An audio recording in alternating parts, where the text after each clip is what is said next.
What's good, YouTube? It's your boy Shabazz. 490 Baps, man. We the Baptiste Bros. What's going on? What's going on? What's going on? Happy Wednesday. Happy Week 6 NFL. Life's good, man. Life's good, man. Life's good. Life's good. Third of the way. We're about to be a third of the way through the season. It hurts. It breaks the heart. But we got a lot of bangers. We got some good games this week. Hopefully, we got some money to be made. And we do have a guest pulling up, a friend of the show. He's pulling up later on, talk about his Jets, and hopefully give some hot takes. We'll see. We shall see how that goes. But that's you eating. What you eating as, huh? Bro. So, you know vanilla ice cream sandwiches, bro? Yeah. Cookies and cream is the ice cream. Oh. Will you get, put me up? Put us on, man. Put us. Where you get that from, huh? Midwest, we got a store called Meijer, Meijer.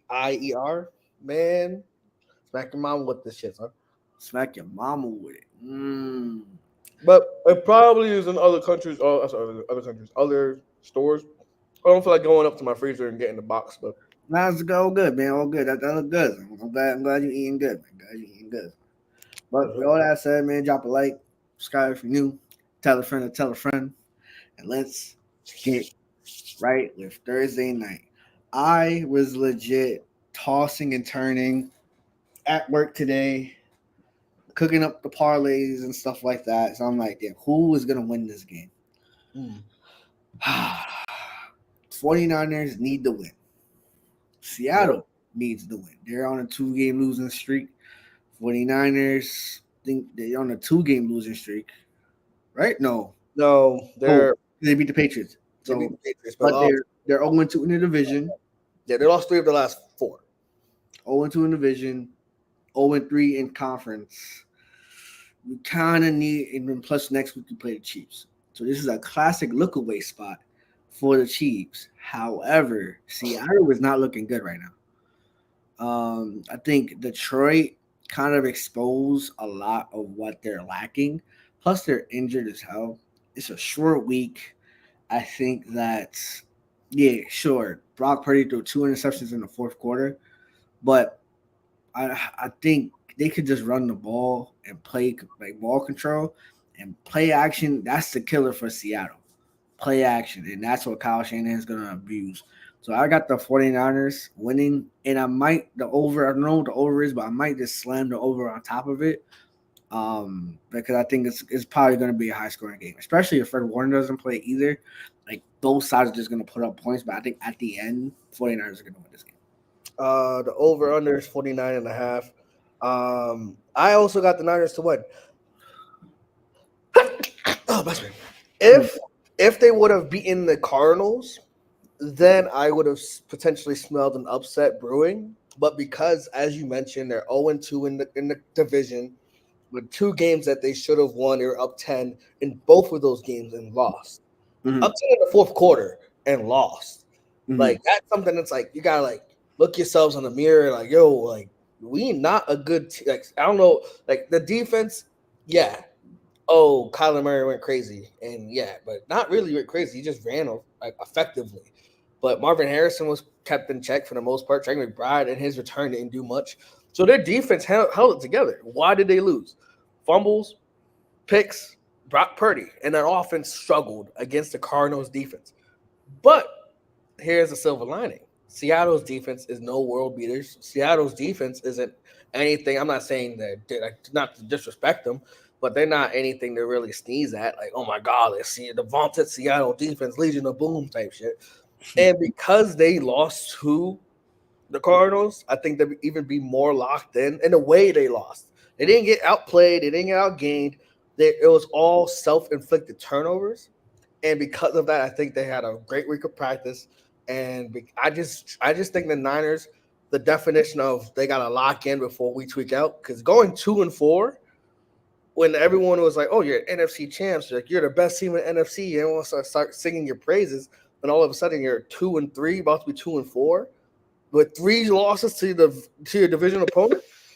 That's a bad line. It's a bad sign. So I'm going with the Niners minus 3.5 as well. Because then you have Chiefs on the horizon next week, Bills down the line. Then you got to repeat the cycle in the division, like, and then the Rams are going to get healthier. So you're seeing the Rams again with a healthier team. Yeah, the next couple of weeks is like not They necessarily play easy. Detroit. I know they play Detroit eventually. So they play 'Cause Dallas. Really, they got some. They got some comp. They got some comp for sure. So you definitely got to lock in this week. Uh, London game. Your Chicago Bears, man. now he says my Chicago Bears. Talk to us, man. Jags at Bears in London. Talk to us, gang. I'm going with Chicago. Mm. No shock, right? Oh, you're going with Chicago. You're a Bears fan, right? Here's the reason why. Here's the reason why. I think, and I say it every single week on this show, but Caleb Williams is getting better and better and better and better every single week. And he's not. I'm not saying he's a top 5 quarterback in the league, but in NFC where there's not a lot of good quarterbacks, I'd say he's top 5 at this moment in time. Obviously, he can turn to a rookie and have rookie mistakes, but the reason why I'm truly going with Chicago is that defense has been consistently great all year. That's something that like because Trevor Lawrence, he had a 37 points, led the league in passing. It was all got a like, passer rating, all that stuff. Yeah, it's a Colts defense. He's playing against the Bears defense that I'm not trying to glaze them up, but they are a top 3 unit in football, all of football. Like in terms of turnovers, in terms of impact, I probably go Kansas City and Minnesota 1 and 2. Obviously, they're both undefeated and they've both been opportunistic on defense. But Chicago Bears have been right there along the way and giving their quarterback opportunity after opportunity to get going and get better and better and better. I think Trevor Lawrence is ass. I don't. Now I will say this because it just the London game, Jags in London. That's their second home. That's their bread and butter. That's what they always love to be. However, I just think Chicago, man, the vibes are vibing in Chicago. That last game against the Colts in terms of the Jags, that was desperation because they go 0-5. They have their London trip. If they would have gone, like, for example, they're not going to lose to the Patriots, but who knows? That's a next week conversation. But if they would have gone on into London, lose to Chicago, and then lose to the Patriots, that's 0-7, 0-6 rather. No, 0-7.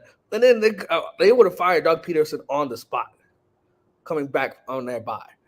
But because they won a game, they get some grace. Everyone in the AFC South is not really good, right? Except for the Texans. We'll talk about them later on. But I'm gonna go with the Colt. I said Colt. I'm gonna go with the Bears minus 1.5. Get the dub in London. I agree. I'm going with the Bears. Everything you just said, I'll just add on that. I just feel like this guy, man, is just not like Trevor Lawrence is not playing well. Like one good game aside against the Colts, trash defense doesn't excuse. Oops, sorry. Doesn't excuse what they've done, who they've been. And plus, Doug Peterson is on the hot seat. If they lose one of these next 2 in London, when they get back, he's done. He is going to be gone because, like, and you can't, like, hindsight being 2020, you shouldn't have paid Trevor Lawrence what you paid him. But the market's what the market. You're not going to fire the quarterback. You're going to fire the coach. That's the first one to go. So, and they got the players. It's just defensively, it's not gelling. It's bad. I don't know. Like, you play. It's like how cool was good, bro. Yeah, that's the alarm. I got my laundry done, so I gotta go real quick. But it's just funny. It's just funny, and like we put Trevor Lawrence in bad weather. He's like the worst quarterback in the league. And Chicago's gonna make it difficult. Caleb might not even have to do much for real. I think establishing the running game that they did against the Eagles, not the Eagles, I'm driving the Rams, like doing that opened up the floodgates so they can do more play action and make it more comfortable. I think it's gonna be the same situation here. Loki might be a blowout, but the Jazz get superpowers when they're in London. So we shall see. All right, Natural, talk real quick. I'll be right back. I bet. Commanders at Ravens. This should be the Sunday night football game. And a lot of people were like, oh, why didn't they flex it out? CBS was like, we not giving NBC this game. Like, fuck what the league wants, fuck what the fans want. CBS, a lot of people were going to be glued into this game.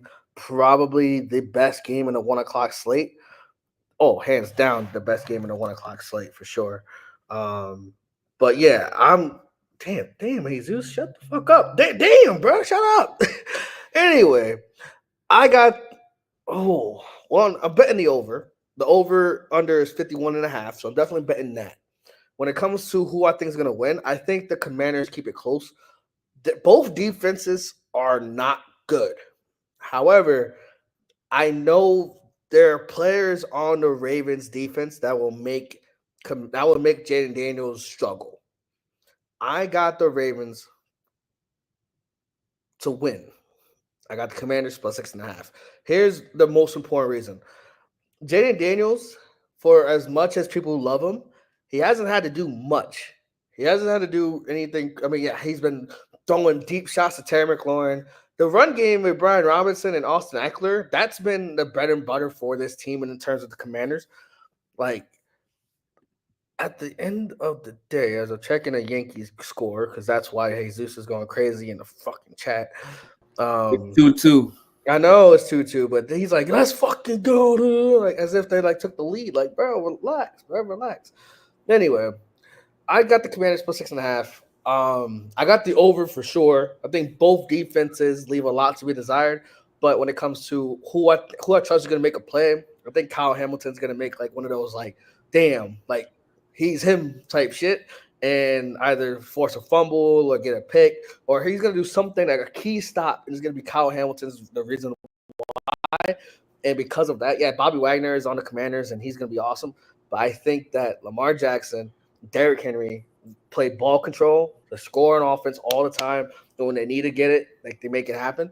I got the over 51.5, and I got Commanders plus 6.5. But I do like the Ravens to win this game. But talk your shit. All right, week 6, man. We 3-2, man. Chance to go 4-2, and take a firm lead in the division, depending on the other results of the week. Obviously, I have us winning. Now 6.5. It could either go obviously 3 ways. One, blow them out like we do damn near every NFC opponent that Lamar Jackson has faced, because Lamar Jackson is 21-1 against the NFC. So that's a possibility. So the 6.5 is a possibility there. Do I see that happening? No, because like Nacho said, our defense leaves a lot to be desired. We had to get an old DC from like 2012 to 2017 to be an advisor for Zach Orr. Now, is that a good thing? Yes, but that just goes to show you that this young buck, he's not ready to be a coordinator yet, which is fine. You know, so you got to learn somehow. You gotta be thrown into the fire and sink or swim. You really have to do that. So he'll get better. I think having the expertise of an advisor. Hey man, I would have called Rex Ryan, yo, because he used to be a defensive coordinator for us too. Fun fact. So like, yo, pull up. If we used to like having old coaches be advisors, like, why not? But I'm glad we got. I think his name is Pete's, Dean Pete. So shout out to him. Hopefully, it makes the defense play better. Granted, they played the best receiver is Terry McLaurin, and as much as a fan of Terry McLaurin as I am, no disrespect, he's not Jamar and he's not T. Higgins, and he's only one. It's only one person, so it's like you double him. That's pretty much the passing game. Zach Ertz is capable, but tight ends haven't killed us except for Brock Bowers in week 2. Tight ends have not killed us, so I think limiting his options and making it very difficult in the run game. Our run defense is number 1. Our pass defense is shaky as fuck, but our run defense is number 1 in the league. So we use that to our advantage. I'm hoping he don't get hurt, your young bull, because the Roquan hits hard. That's a hard hitter right there. And I do think their offensive line is improved, but I don't think they can stop the combination of interior defensive linemen that we have. So he will be on the rest a lot and early and often, and he probably throws the pick to Kyle Hamilton or to someone else. And I need notice I'm not talking about offense yet. This is a reason for that.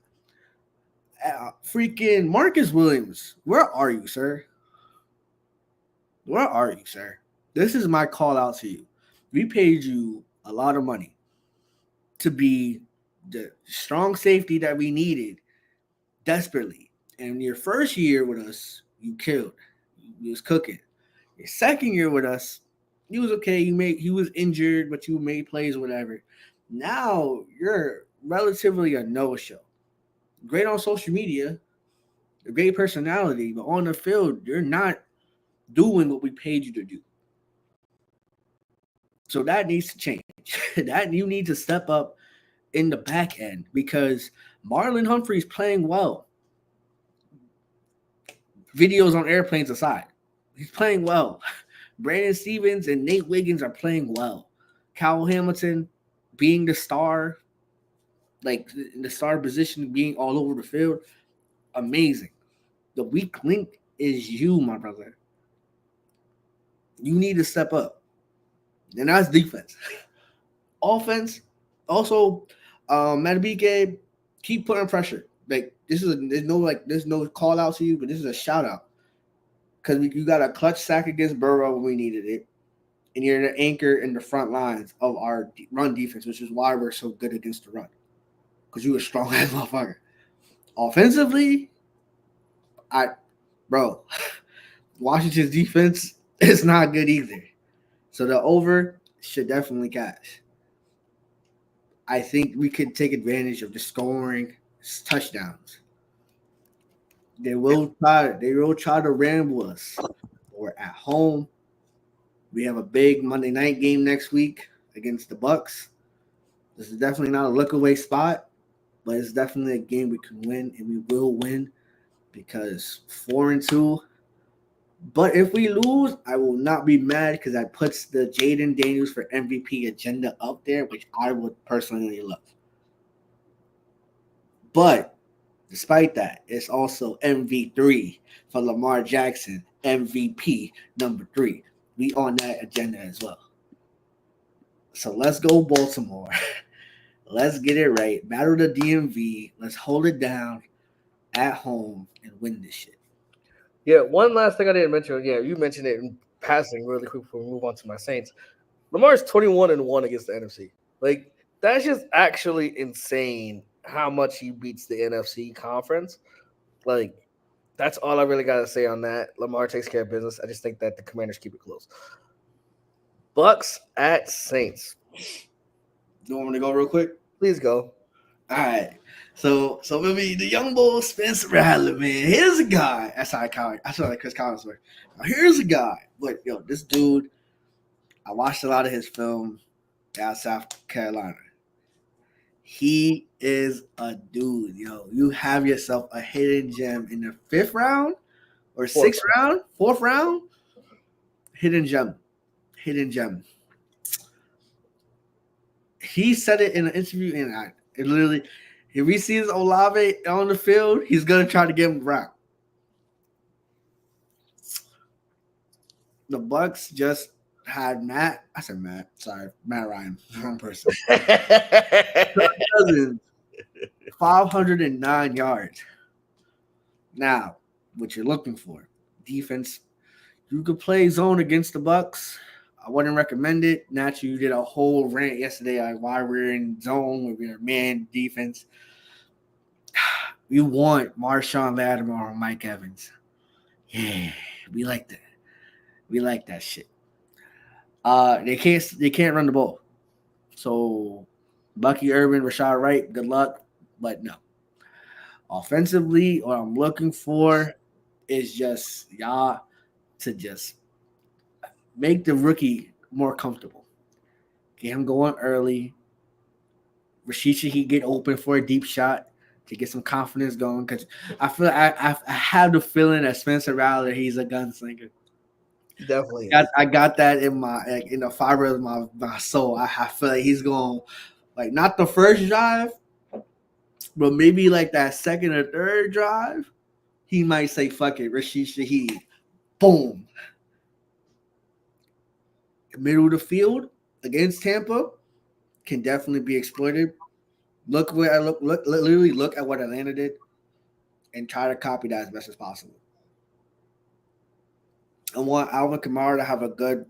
I think he had like 100 yards from scrimmage in every game except for the Chiefs game. Unfortunately, I expect because the Bucs defense is not the Chiefs defense. I expect that to be continued, and I just think you guys win. I got the upset because literally prior to the game, I was looking at it. You guys were favored, and because they got lost and Derek Carr got injured, they think, oh, the Saints is food. No, no. I do think the Saints pull up the upset here. On my paper, I just have 3.5. Just cover my ass on my money. But deep down in my heart of hearts, I do think the Saints can win. Hey, man, say, man. You feel free to stay, man. Feel free to stay or go whichever order you prefer, man. Actually, no, you get out of here, man. Get out of here. Look, man, see, man. It's Spencer Rattler time, man. It's Spencer Rattler time. I texted this to Shabazz and Mr. Matt, so I'm going to read verbatim what I told them. And so obviously a lot of Saints fans wanted him to start, right? But Derek Carr was awesome for 2 weeks. They're like, okay, cool. The last 3 weeks he's been basura, right? Now here's the thing. I told him, I was like, hey, it's either going to be the most electric thing of all time for the Saints or a colossal failure. The only way you get better is through innovation. The only way you get better is by changing the status quo. Keeping Derek Carr, obviously injury or not, he's injured right now, so that's why Spencer Rattler's getting his chance. But keeping Derek Carr and expecting the same thing, expecting different things or a different result is the definition of insanity. For those who don't know, insanity is doing the same thing over and over again, expecting different results. Why the hell do you think that a 11-year vet in this game is going to do anything different than he's always done? The first 2 games was an anomaly. The last 3 games, he has been bad. He's had moments. He's had flashes of greatness, but he's been bad these last 3 games. Albeit, again, you have a patchwork offensive line. Now, I'm not saying that, oh my God, Spencer Rattler is going to come in and light up the world and show that, oh, what offensive line, what else is going on? Because, and I also mentioned, Todd Bowles is going to probably blitz the shit out of him the entire game. And why wouldn't you? You're different in terms of the Bucs now. Your secondary is not healthy. You have a lot of guys on IR, a lot of guys hurt. So your secondary that just got carved up by Kirk Cousins is not healthy. So Kirk Cousins is great at this one thing. 2-step, 3-step drop, boom, ball's out. He knows exactly where he's going to go. I'm not saying Spencer Rattler is Kirk Cousins. Hell, I don't expect him to be better than Derek Carr. But why did we lose against the Chiefs? Well, we got offense got stale, couldn't stop anybody. And on top of all of that, Derek Carr threw an interception. Am I expecting Spencer Rattler to have a clean game? No, I'm not. Why would you? That's irresponsible. But rookies, especially rookies who've played 4 years, 5 years in the college, that's something where it's like, oh, okay. Like, they come in league ready. Look at Jaden Daniels. He's a 5th-year senior out of Arizona State and then LSU. Boom. Awesome. Bo Nix leading his team to victories. 5-year starter out of Auburn and Oregon. Caleb Williams was at Oklahoma, then USC. So you have guys who are winning games because they have experience. They've seen a lot. Am I expecting him to come out and lead 400 yards, 40 points? No. But just be exciting. That's one thing. If you're going to be bad, be excitingly bad. That's why we're going to talk about the Browns next. The Browns are bad, and they're boring bad. Their offense is offensive. But if you're bad, like the Colts, I'm not expecting the Colts to do anything crazy, but Joe Flacco brings some type of excitement to Indianapolis. Hell, Drake May is about to start for the Patriots. I'm not expecting Drake May to be the next Tom Brady. But is it way more exciting to see him play than Jacoby Brissett? So all that to say, give me the Saints, man. Saints are going to take care of business. Kendrick Miller is back in practice, actually healthy, and he's going to make it happen against this Bucs defense that leaves a lot to be desired. The Bucs are coming off of 10 days rest, and this is a short week for the Saints. Saints had what? We'll have 3 games in 11 days. We played on Monday night, Sunday, and then we have a Thursday night game next week. So that's in terms of our health. But Dennis Allen knows, and you can come back to this, Shabazz. Dennis Allen knows that if he doesn't turn it around, his job is fired. He's gone. Oh, yeah, for sure. He knows that. So why not put it in the guy that all the fans want to see? Because even if he's bad, yeah, you're still going to get fired, but you tried something. You didn't rush Derek Carr back from oblique injury. And if he wins, cool. You ride the hot hand. And if he loses, all right, then Carr gets healthy after the Broncos game, and we'll see where it goes. But we don't know unless we try. Shake up the status quo and see what sprouts. I got the Saints winning. This is always a good matchup. And the key matchup, of course, is Mike Evans versus Marshawn Lattimore. Put that thing on clamps. But again, it is what it is. I got the Saints winning outright, of course. You guys are playing 3 games in 10 days? 3 games in 11 days. Okay. But still, not as still. Yeah. It's Monday, then Sunday, and then Thursday. Damn. That's fun. So, hey, man, that's the schedule we got. We got to do with it. We got to do what we got to do with it. But Saints, because if not now, bringing that back. Bringing it back. If not now, then when? Next, cool. Hope you're still here, big dog. We got the Browns traveling to Philly. Eagles off a bye. Reports are saying that A.J. Brown is going to be back, and so is Devontae Smith. I got the Eagles winning, and I think they show a lot of people talking about us and that we're not good. Like, you just got smoked by Tampa. I think that you guys destroy Cleveland. I got the 8.5. I don't trust Cleveland's offense at all. The defense can do as much as they can, and JOK is having an all-pro type season. Again, shout out to Notre Dame. And Myles Garrett is Myles Garrett.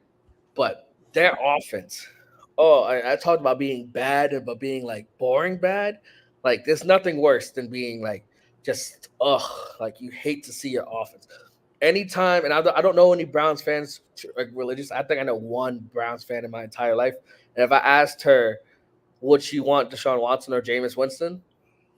I think she would say put in Jameis, because again, Jameis might fuck around and throw an interception, but he also might fuck around and have a 75-yard touchdown pass. There's no in between. So just don't be boring, bro. Don't be boring. The Browns don't do anything that appeases the eye. They can't run the ball. They can't throw the ball. Amari Cooper looks washed. David Njoku looks crazy, washed, even though he's coming off he just came back from his first game.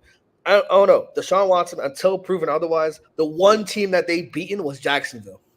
And I already told you that Trevor Lawrence is bad. So I have some faith in Jalen Hurts, some faith that he is going to turn the season around.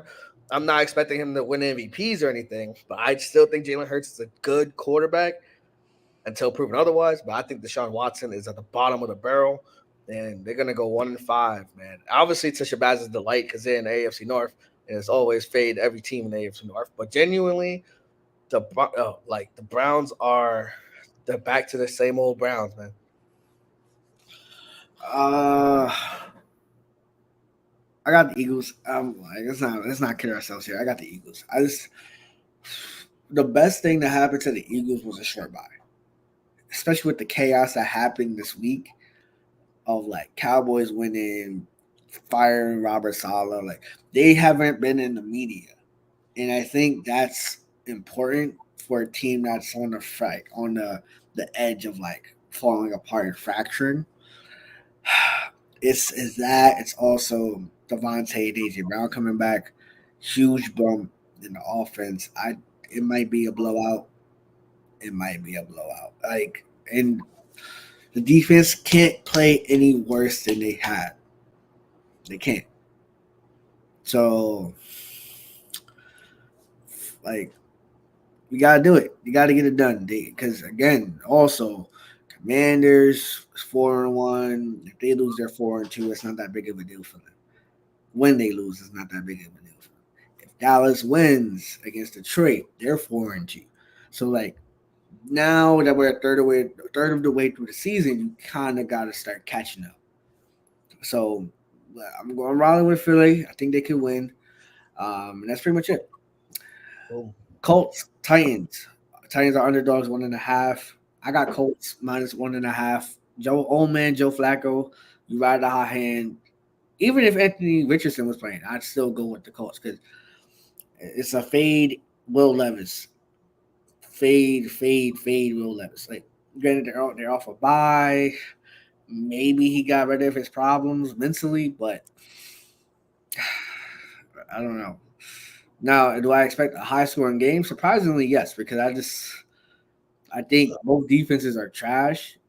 With obviously key players hitting both sides like that, I like. But like the only way I can see the Titans winning is if they really can't run the ball without Jonathan Taylor. Yeah. Like they need to because that sets up the play action. Whether you're young or old, you need that play action game.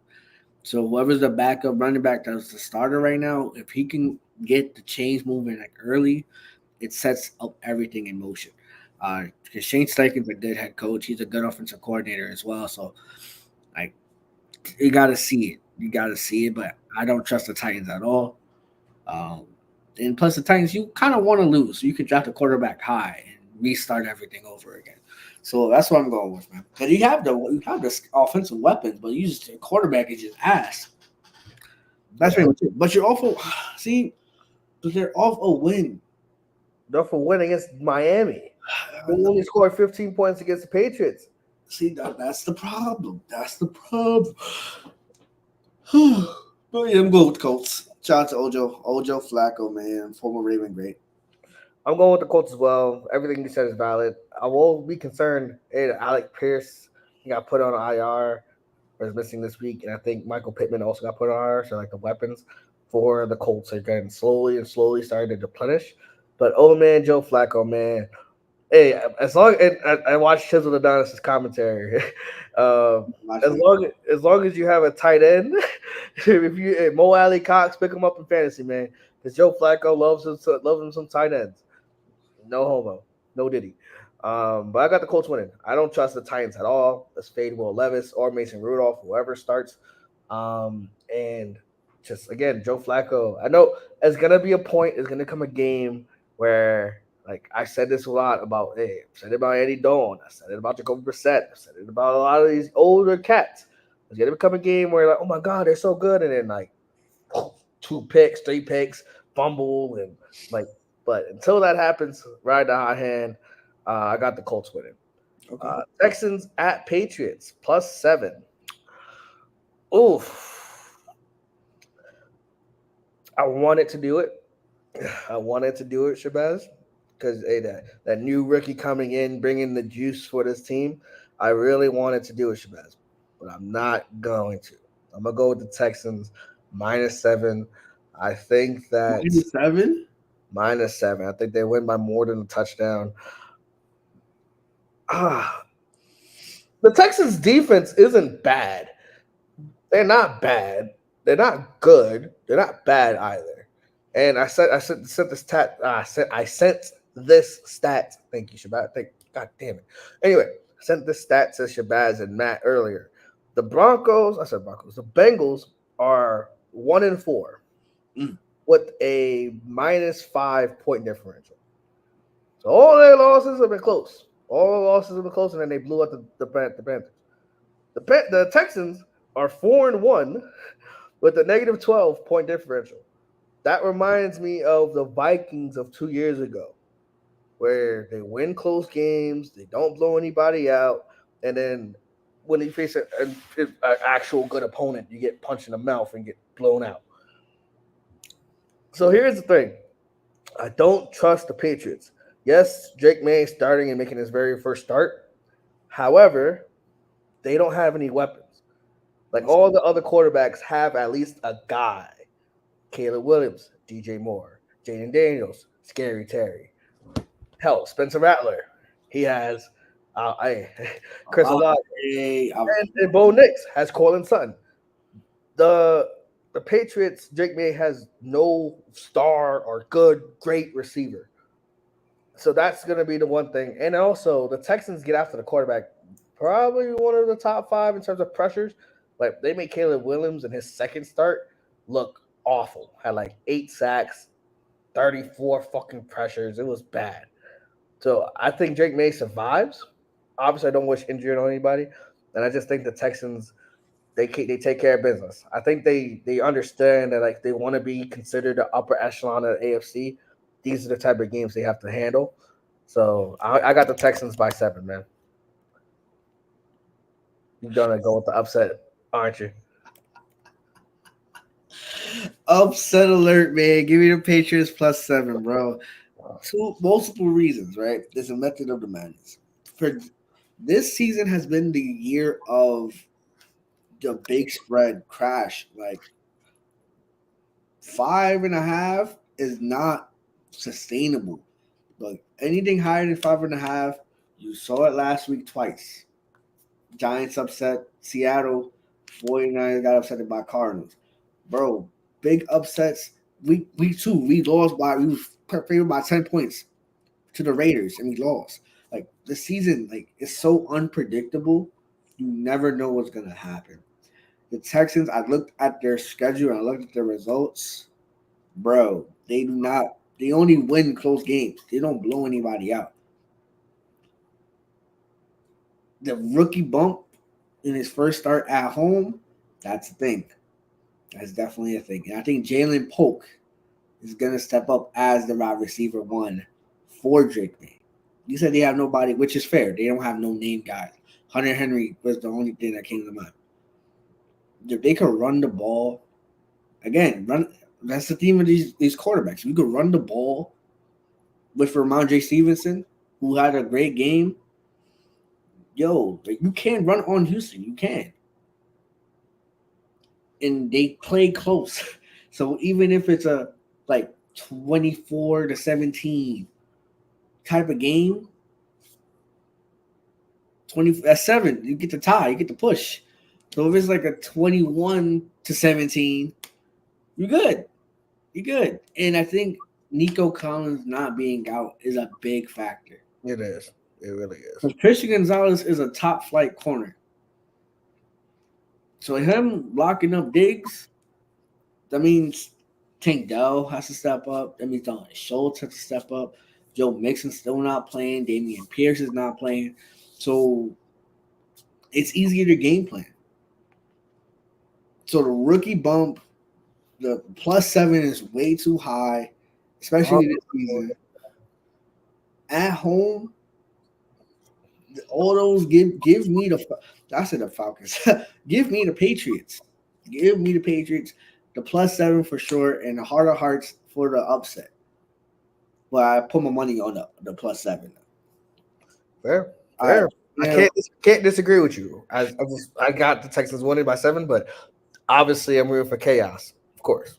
Chaos for sure, for sure. All right, Cardinals at Packers.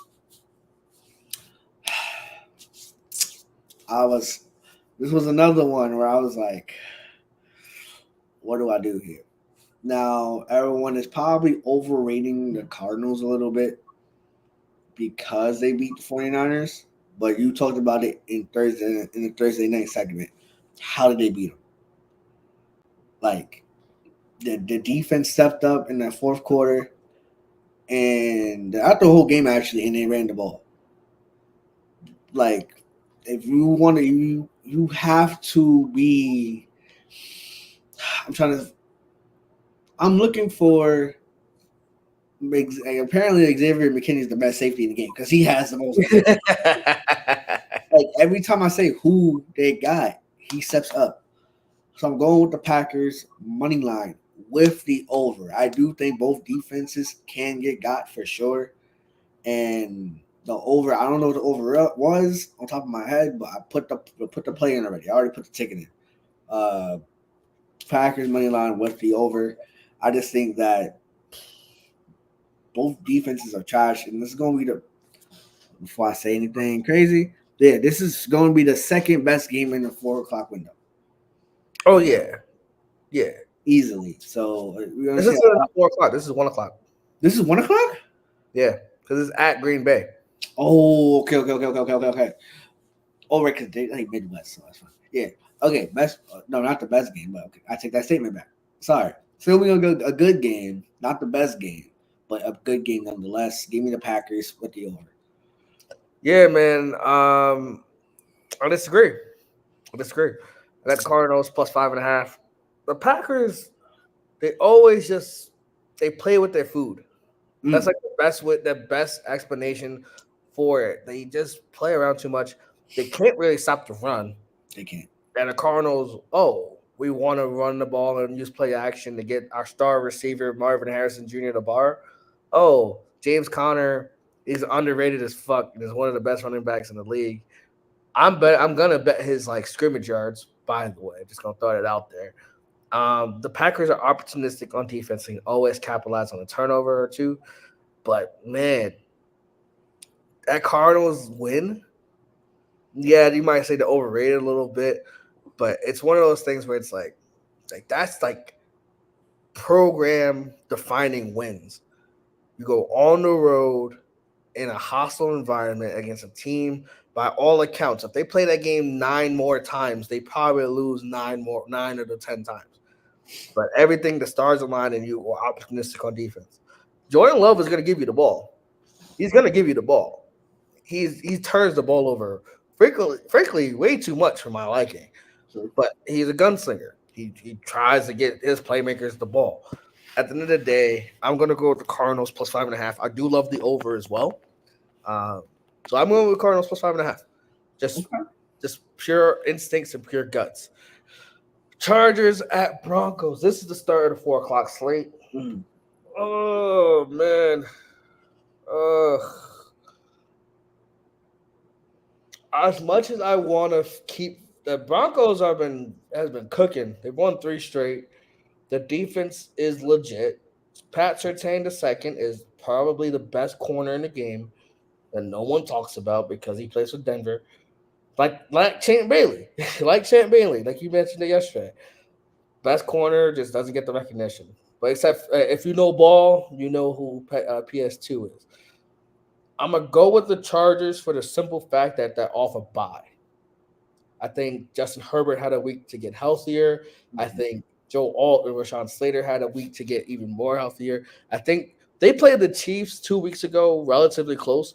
And why did they lose? Because the high-end talent for Kansas City ended up overcoming and making it happen. I think the fact that they're off a bye and Jim Harbaugh is a fantastic coach, I think they'll be prepared. I think they show that, Derwin James is going to be back. And Bo Nix is still a rookie. He still hasn't, he hasn't taken that ascension yet, in terms of passing the ball like Caleb Williams has or Jaden Daniels has. I'm not saying he's a bad rookie. Not saying he's a bad quarterback. But I just think that in terms of matchups, give me Justin Herbert all the time, except for, again, there's other guys that take above him. But there's a short list of guys that take above Justin Herbert. So give me Justin Herbert and the Chargers. I got them -3. So win by more than a field goal. Boom. But would I be shocked at all if the Denver defense carries them? I will not be shocked at all. But I'm going to go with the fact that they're healthier, off a bye, and Justin Herbert's a better quarterback. Point. I agree 100%. Literally Chargers -3 for the same reasons. I love the fact that they had an early bye. For Eagles, it came at a perfect time, and for the Chargers, it came at a perfect time because boy, did they need it. Yeah, they did. Boy, did they need it. They were a walking infirmary, and literally everything you just mentioned, I'm regurgitating. Justin Herbert off a bye, healthier, the tackles solid, and they don't have a number 1 receiver Quentin Johnson, I guess, and not McConkey. I feel like this is the avenue where are you going to put Patrick Surtain? Where are you going to? Because you could put him on one side of the field, but they run the ball. Yeah. They want to run the ball. So the Raiders, if they have a capable running back, you run them out of cover 2 and it's easy. So I do think while they don't have the playmakers, Denver don't. I do think they play hard, they play well. I don't I just don't see it yet. I gotta see it. 4 straight wins, then you have my attention. But for right now, I'm just not seeing it. So I gotta say Chargers -3. Fair. Steelers, Raiders. Raiders are underdogs at home, -3. I got the Steelers, unfortunately, because AFC North, fuck y'all. But non-biased aside, I have the Steelers -3. The defense, 2 sacks, a forced fumble, like 3 total turnovers against Dallas, and you lose, you're pissed. So I think they take their frustrations out on the bad vibes of the Raiders. Again, Devontae's not playing. He wants to be traded. We all know this, but still the vibes aren't good. The vibes aren't good. Antonio Pierce is not a good coach. No disrespect. It's just you're just not that guy.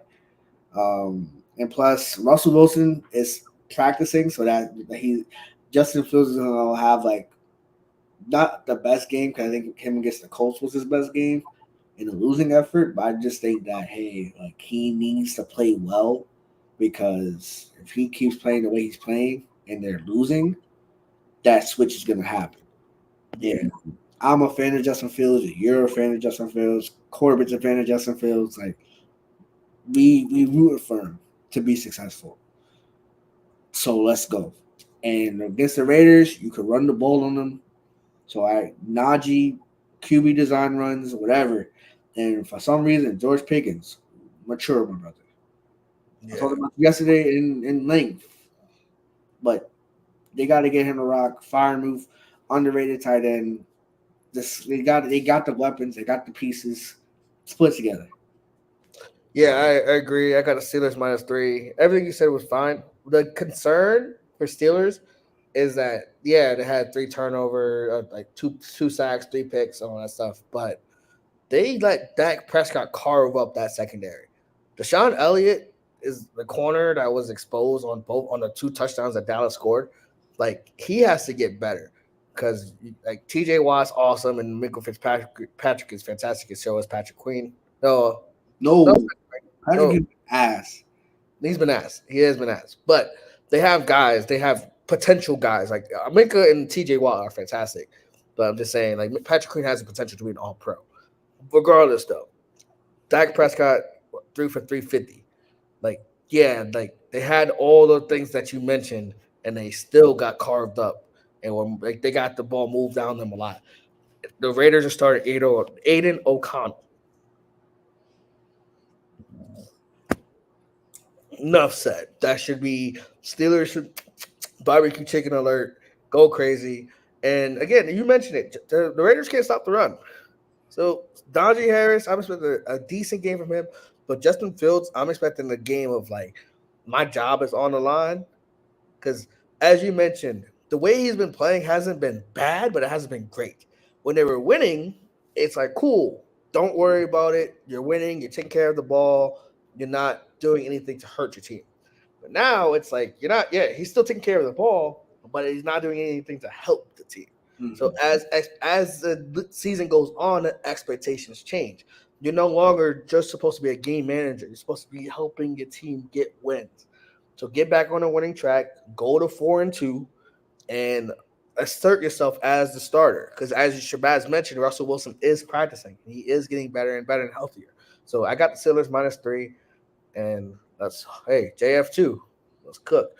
Falcons at Panthers at a 4:00 game, which is weird, but it is what it is. Super weird. What did I pick? What did I pick? I think I picked the Falcons. Unfortunately. Let me see. I didn't. I picked the over. Haha. So I actually don't have a bet in this game. I bet the over. If I had to pick a bet, I'm probably going with I'm gonna go with the Panthers. Because fuck Atlanta. Genuinely. Okay. It's the Atlanta Falcons 3 weeks in a row. I lied. 4 weeks in a row Play close have game. had a comeback, except even the Chiefs game. Like they lost to the Chiefs, but they beat the Eagles because they beat themselves. Going for it on third down and fourth downs and missing field goals and all that shit. But the Saints pick six, punt return, muff punt type shit. And then last week, then all the Bucks had to do was run out the clock, and they couldn't do it. So they have three of their last wins. Three of their wins come from just dumb situations. Where I'm not saying the Panthers are a bright organization or Andy Dalton's the answer, but the Falcons defense was getting carved to pieces. And Andy Dalton, for as much shit as I give him, he is a cool, like, decent starter. Yeah, last week notwithstanding, yeah, he played a Bears secondary that's fantastic and top 5 in the league in my opinion. I think the upset is there for the taking. I think that the Panthers can score points against this Falcons team, and I don't expect Kirk Cousins to have a 500-yard game again. Like, everything had to be perfect for them to win. So I'd say the Falcons probably squeak out a victory, but I got the Panthers plus 6.5 and the over. The over, really. I think both defenses suck. Okay, that's fair. I got the Falcons as money line. I just keeping this simple. This is a heavy survivor pick for a lot of people. I think myself included. I might change it to Philadelphia. We'll see. Um, Probably change it to Philadelphia, but it's I don't even know. Like Panthers, you want to win, but then you're trying to be competitive and you're not good. Atlanta, your wins have been by cardiac kid-ish. So is that sustainable? But the 10 days rest definitely helps. Um, Everyone's getting healthier. Like it definitely helps. So, well, for that, I'll go with the Falcons. All right, game of the week, 4 o'clock window. Lions at Cowboys. Cowboys are underdogs at 3 at home. I got the Lions money line with the over combination. The Lions are off a bye. They're rested. They're they still they for them the early bye sucks because they had momentum because Jared Goff's perfect game. Everyone like Amon Ra, Jameson Williams, like the total offense except for Sam Laporta cooked. Defensively, not so much, but offensively they cooked, and they can run. They're gonna run the ball all over Dallas, and without Micah, without that Demarcus Lawrence, it's gonna be barbecue chicken. Now, having said that, the reason I have the over is because the Lions even still isn't good. It still isn't good. Besides Aiden Hutchinson, that's about it. So Dak and CD is gonna carve them up as well.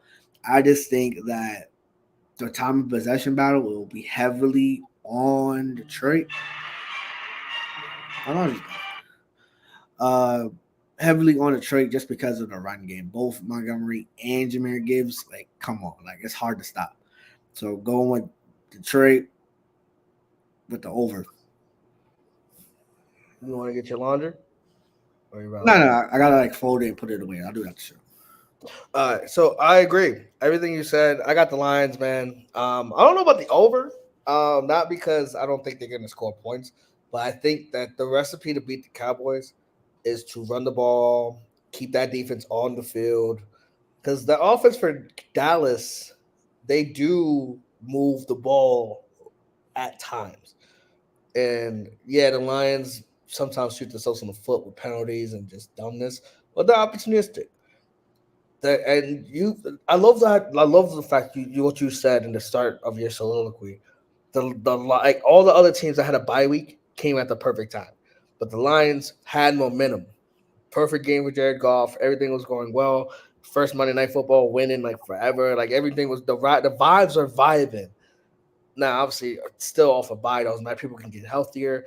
I think a healthy dose of Montgomery and Gibbs, and this game might go by fast because I think that the Lions are just 8 yards, 9 yards, 5 yards, and just run the ball down Dallas's throat.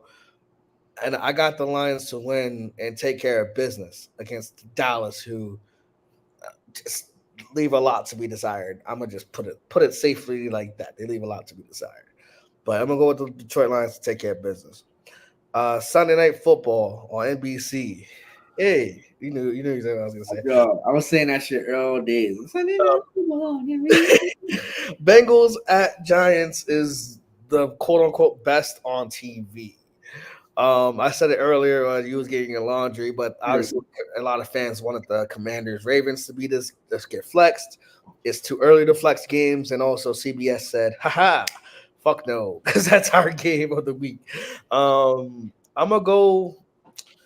What do I have in my bets? Because I made these bets earlier when I did this. You going with the upset, aren't you? I can't disclose that. So. I'm going with Giants plus 3.5. Okay. I think that the Giants, contrary to what people might say, their offense has not been offensive. They've been able to move the ball effectively on a lot of teams. It's the downside to it is just that sometimes, like last week, it worked where they ended up scoring touchdowns and not settling for 3. Versus the Cowboys, where 5 great drives, all in field goals. It's like, damn, like you got one of them has to be a touchdown. The Bengals defense is bad. Bad vibes. Now, the Giants, they have a great pass rush. They got after Geno Smith, I believe, 6 times. 6, and Dexter Lawrence had like 2.5 or 3 sacks last week. Like, they get after the quarterback. And a lot of their wins, or a lot of just the performances, they made quarterbacks look bad. Again, the first one to come to mind is Deshaun Watson, but that's just a product of him being bad. But they get after the quarterback. They're opportunistic on defense. They play together. And I think that, yes, and Matt said this quote, and I'm going to read it off verbatim what he said. He said, I'm concerned for your support. And then Shabazz was like, what do you mean? It's like, whenever we go or get outside of expectations, we fold. And the Giants aren't expected to win this game. Again, Bengals are favored by 3.5. But when it comes to, fuck around and see what happens type shit, I think Danny Dimes isn't bad. He's not great. And I went on this giant rant about quarterbacks and, but the biggest thing is consistency. That's why, like, any quarterback starting in the NFL can win you a game. Can genuinely, everything the stars align, can win you a game, can win you 2 games, right? But what separates the bad from the mid from the good, and good to great is consistency, right? You could be perfect for a drive, a quarter, a game. Hell, Jared Goff was perfect for a game or 2 games. Derek Carr was fantastic for 2 games. But can Daniel Jones, and this is why people give the knock on him, can he be this? He's been moving the ball. He's been playing good. That's all the Giants need him to do. They don't need him to be elite. But if he wants to prove why he got the contract, start racking up the quality wins. I'm not saying the Bengals are a quality opponent because they're 1-4, but as I mentioned with the Texans, they're 1-4. They've lost to the Kansas City Chiefs 1 possession, Baltimore Ravens 1 possession, the Commanders 1 possession. Like three of those losses were by 1 possession. Yeah, they lost to the Patriots, but that's ugly. But 3 of their 4 losses came from teams that, like, oh shit, Chiefs are undefeated. Oh shit, Ravens are fantastic. And MV3 for Lamar Jackson is the rallying cry for Baltimore. And the Commanders are 4-1. So the Bengals are not a bad team. I got the Giants plus 3.5. I'm sorry I'm long-winded about it. I got the Giants to take care of business at home, or at the very least, cover. I got the Giants 3.5 as well. Am I ballsy with the upset? Probably not. But I do think the fact that Cincinnati's defense is so bad, ball control. That's how you beat a great quarterback. Ball control. That kid Tracy, we talked about it yesterday. We talk about it again. That dude Tracy had 18 carries for like $129. You give him more carries, you give him more opportunities. Malik Neighbors should be coming back off of the concussion because he didn't play the whole week, and plus the 4-day rest from Thursday night. So, hey man, shit, that's a lot of time. Now, granted, concussions, it varies from person to person. I never had one, so I don't know how, how that looks. But he should be able to play. I hope he is able to play because on the bright lights, that boy's a dog. That boy's awesome. And then the defense is just, they're getting better. They're getting better and better every week and gaining momentum. And I wouldn't be surprised if, because they got Joe Burrow, Jamar Chase, T. Higgins, but they still have no running game. So if you're going to pass it for 50 times or 30 times, 45, whatever, you're gonna get Lawrence is gonna get home. Brian Burns and I don't think Kayvon Thibodeau's playing. Maybe I think he's injured. I gotta look. I mean, it's not my team. I don't know, but there's definitely avenues to beat the Bengals, especially if you settle for touchdowns and not field goals.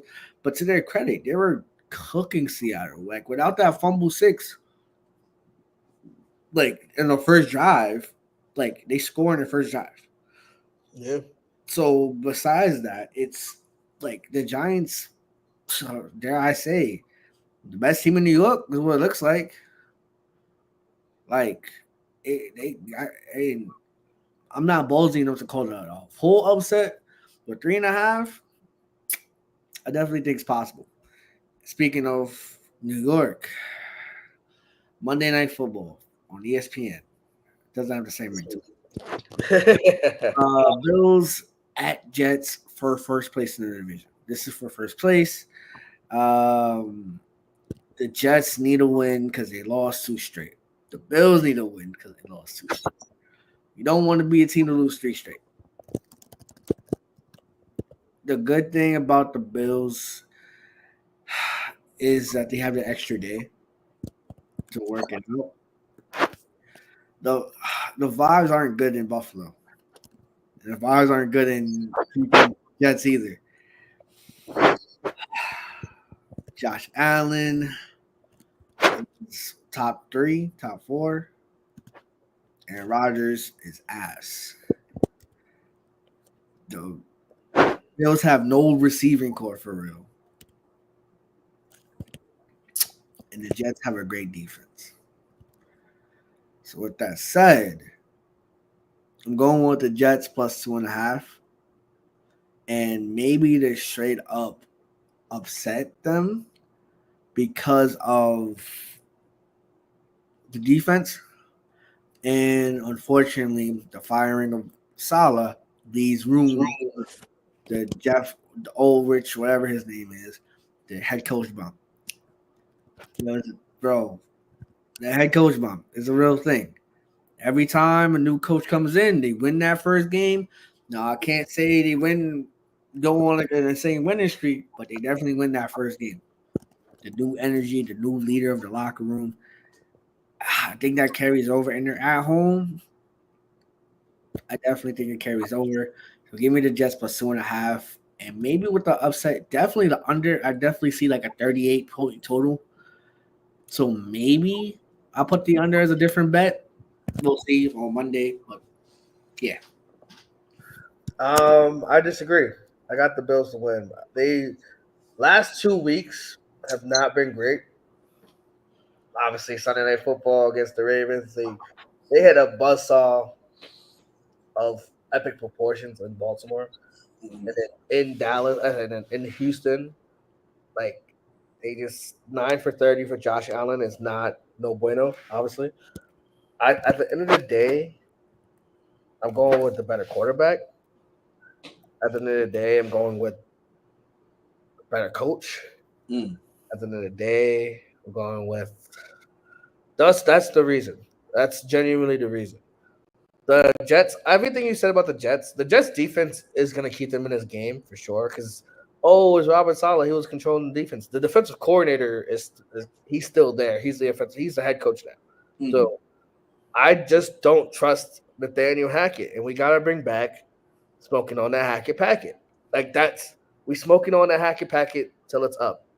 Like that's genuinely how I feel about it. And until they make that systemic change and get rid of the actual problem, the Jets are going to be bad. So, yeah. I got the Bills to win. Okay. Survivor picks. We got some good matchups. Let me pull up my Splash Sports app so I can tell you what exactly I picked as of Wednesday. So Survivor. My pick, because I have multiple picks, multiple entries. I got Philly. I got Philly versus the Browns. The Browns are, to put it nicely, shit.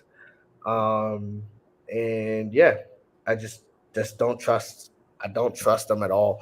Another good pick, as Shabazz mentioned, it would be Atlanta, but I try to stay away from road teams. Yeah, even if you're playing, pardon me, even if you're playing the lowly Panthers, division games get a little wonky. Like that's the issue. Damn, I got the hiccups now. Sorry. Give me a second. And the Yankees scored. Yes, go. Bang. But try to stay away from division matchups, especially on the road. So that's why I'm going with Philly. I could make an argument for Ravens, could make an argument for Atlanta, especially the fact that Lamar Jackson again is 21-1 against Get it. wild. But I'm going with Philly in most of my picks. I might sprinkle in in Atlanta or Houston. But yeah. Okay. What you do? What about you, big dog? Atlanta or freaking Philly. That's it. Atlanta or Philly. That's pretty much that's the vibe I'm on. All right. That's So I was gonna say. So obviously, we like to leave the show with some parlays for you guys. Obviously, Shabazz cashed last week with his. His was last week was Ravens.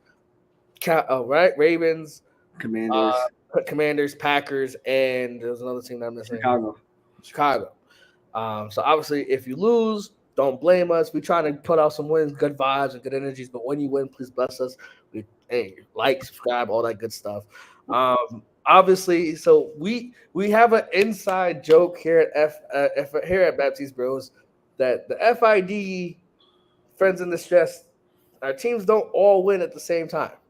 You know, sometimes it's only the Ravens and Giants. Sometimes it's only the Saints. Sometimes it's Patriots and nobody else. So we always try to. We. Oh, Jason is a dickhead, son. Oh man, he's a dickhead. I love it. Do you want to see some story? That's crazy. Yo, he be hitting those. That's crazy. Anyway, so we have an FID parlay. We try to sprinkle the love every week, right? Here's the one that's conservative, right? Saints money line, Ravens money line, and then the covers: Patriots +7, Giants +3.5, and Jets +3.5. $1 wins you 22.20, right? So 22-1, put $1 on it, win 22. Put 5 cash on it, win 110, so on and so forth. Right. That's the one that's like, hey, I actually like this. I like this one. I genuinely do like this one. I don't think the Jets win, but I think they can cover. I think the Giants can win and cover. I think the Patriots keep it close as well, but I think the Texans squeak out that extra point. But in terms of putting a parlay together, I don't hate this one. But if you're not buns and you want FID to be a success instead of being friends with distress, it's friends and success. All money lines, Saints, Pats, Ravens, Giants, Jets is $1 to win 64.46. So if you not buns and you want to support FID, friends in distress, all money line, all of our teams will be happy and win. Boom. Saints, Patriots, Ravens, Giants, Jets, all in a parlay. $1 pays you $64.46. If you want to be more conservative, which I would suggest, I would say this is the parlay for me that I've already placed. I think this can actually happen. But Shabazz, tell me a parlay that you cooked up, man. I'm thinking, man. I'm thinking. I'm quiet over here. I'm really in thought right now, like what I want to say. All right, so I'm trying to see if I want to take this one team out. What is it? What you got so far? What you got so far? So it's a 5-team parlay, right? All the big favorites and a mini favorite. So I'll I'll just say it real. I'll put it in here first. I'm typing as you say it. All right, so I got Chicago money line. Okay. Low key might just go with the 1.5 because I feel like it's more money that way, which it is by like 30 things. So I'll go Bears minus 1.5. Okay. Ravens money line.